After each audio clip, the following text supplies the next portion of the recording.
Kıyamet gününe bir adam olacak diptir. Huday Teala muhakeme edilen yere getirecek diptir.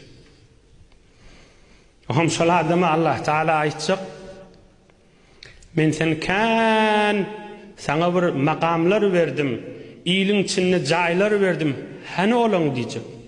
Seni bir sendelide oturur yali zatlar koydum, ya din kürsisi ya dünya kürsisi. Amza edilen yerlerde koydum, iş bitirilen yerlerde koydum, hani o zatlan diyecek. Sana kan mal mülk verdim, olar hani diyecek.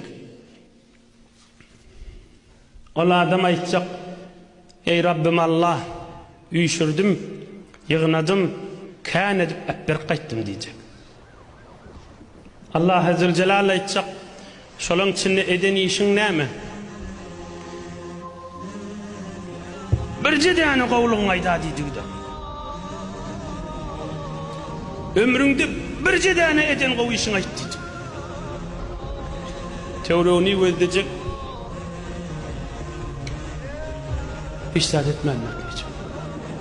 Eleyse yuraca Allah Teala ba'dehu huzura getirmeye indi caiz yok. Ömrünü bir yedik bir tanıyan tanımayana Huda için salam vermenler. Ömrünü bir yedik tanıya ya tanımaya bir yedik Huda için ay qahrım yudayın dimenler. Ömrünü bir yedik bir qarib adamın ay şimdi bir Huda için qarın doyurayım dimenler. Ömrünü bir yedik şıl adam şu musulmanı men bir begindireyin. Belkim bir gün Huday'da men begindirir. Hudaya boş koyan neldir dimenler. Ömrünü bir yedik bir aldırak duran adama arkasını kakıp Huday arkandır, büyüktür ödün kıstınıp yürüme dimenler.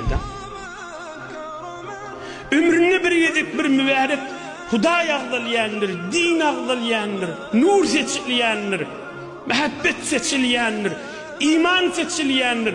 Menne barayın hey şotak dimendir. Ömrünü bir yedik bir Müslüman adamın ayda urvallıkta ya berdi giyinlerdi, bir falan yerde bir Müslüman adam maşın salamına varayın dimendir. Näme eden ne olsa halis gözü çiğnetiptir. Onun bunun adı budu çiğnetiptir. Huda için bir gede etmendir.